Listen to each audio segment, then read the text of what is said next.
Assalamualaikum warahmatullahi wabarakatuh. Hai, perkenalkan, nama saya Intan Cahyaningrum, mahasiswa baru dari Fakultas Ekonomi dan Bisnis, Program Studi Perbankan Syariah, Universitas Islam Negeri Syarif Hidayatullah, Jakarta. Di sini, saya akan membahas tentang solusi keuangan ideal di masa new normal atau di masa COVID-19 yang melanda hampir seluruh negara termasuk Indonesia. Sebelum membahas topik, saya akan berbicara tentang virus corona atau biasa disebut COVID-19 terlebih dahulu ya. Virus corona atau biasa disebut COVID-19 adalah jenis baru dari coronavirus yang menular ke manusia dan hewan. Virus ini menyerang ke sistem pernapasan manusia yang menyebabkan infeksi paru-paru yang berat dan juga bisa menyebabkan kematian. Virus ini bisa menular ke siapa saja loh, seperti lansia, orang dewasa, bahkan anak-anak juga bisa terkena. Virus corona pertama kali ditemukan di kota Wuhan, Cina pada akhir Desember tahun 2019. Virus ini menular dengan sangat cepat dan telah menyebar hampir ke seluruh negara, terutama Indonesia.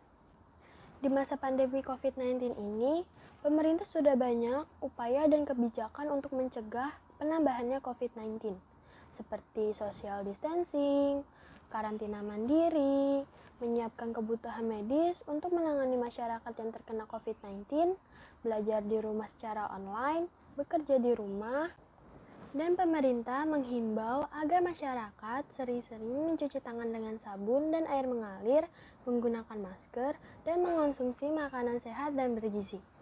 Pandemi COVID-19 ini juga membuat perekonomian di seluruh negara mulai turun secara drastis, terutama Indonesia, yang semakin hari jumlah positif COVID-19 semakin bertambah.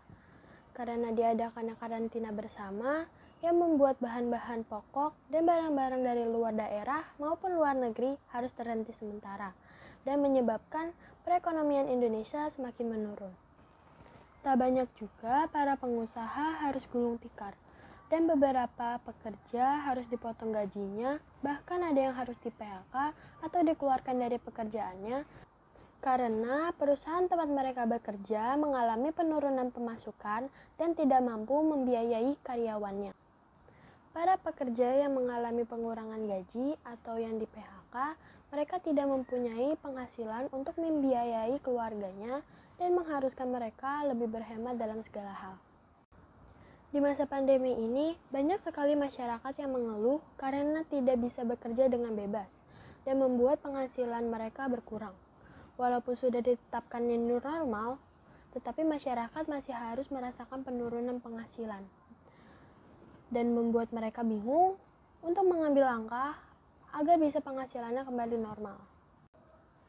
Nah, sebenarnya banyak loh solusi untuk menangani masalah keuangan di masa new normal atau di masa pandemi saat ini.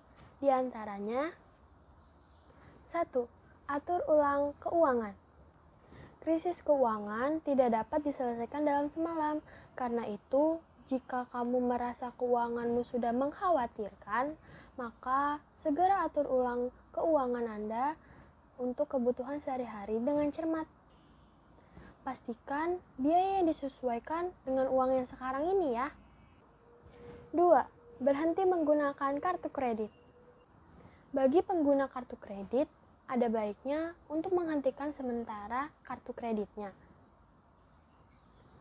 Cara ini berguna agar tidak terjebak pada tagihan di kemudian hari.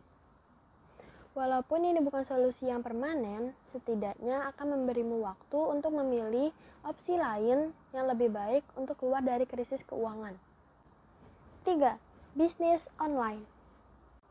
Beralih peruntungan pada bisnis online. Mengingat semua orang tidak memungkinkan lagi untuk bebas keluar rumah, maka solusinya adalah mengganti cara berjualan yang biasanya offline menjadi online. Setidaknya cara ini sangat aman untuk Anda dan orang lain, karena transaksi tidak dilakukan secara langsung, sehingga kemungkinan kecil menyebarnya virus corona. Jika kamu bukan seorang pembisnis atau yang berprofesi sebagai pedagang setiap harinya, kamu tetap bisa melakukan bisnis ini dengan cara menjadi reseller atau dropshipper. Dan satu hal yang kamu harus tahu, bahwa bisnis online tidak harus berbentuk barang.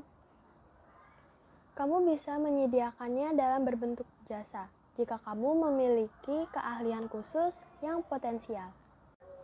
4. Menjual barang-barang investasi. Menjual barang-barang investasi seperti emas, perhiasan, surat-surat berharga, bahkan sampai kendaraan bermotor juga bisa menjadi salah satu cara mengatasi masalah keuangan. Tentunya, ini keputusan yang sangat serius untuk benar-benar menjualnya. Emas, tanah, surat-surat berharga biasanya sering dijadikan sebagai alat investasi jika krisis keuangan itu terjadi. Karena tiga barang tersebut memiliki daya jual yang tinggi. Maka dari itu, Anda bisa menjualnya dan menambah penghasilan untuk kebutuhan sehari-hari. 5. Pinjaman cepat. Pastikan ini menjadi pilihan terakhir sebagai solusi untuk menangani masalah keuangan dan hanya digunakan untuk hal-hal yang benar-benar penting saja ya. Misal seperti biaya sekolah anak, tagihan listrik, uang cicilan. Karena dengan pinjaman artinya kamu harus memikirkan pembayarannya lagi. Jangan sampai di kemudian hari justru menimbulkan kesulitan keuangan yang lebih lanjut. Nah, itu adalah 5 solusi keuangan di masa new normal atau di masa pandemi COVID-19. Walaupun sudah diberlakukannya new normal, kita harus tetap mematuhi peraturan dari pemerintah untuk tetap social distancing, sering mencuci tangan dengan sabun, menjaga kesehatan, menggunakan masker, dan memakan makanan yang bergizi. Semoga 5 solusi ini bermanfaat untuk kalian. Sekian dari saya, kurang lebihnya mohon maaf. Wabillahi taufiq walhidayah. Wassalamualaikum warahmatullahi wabarakatuh. Sampai jumpa.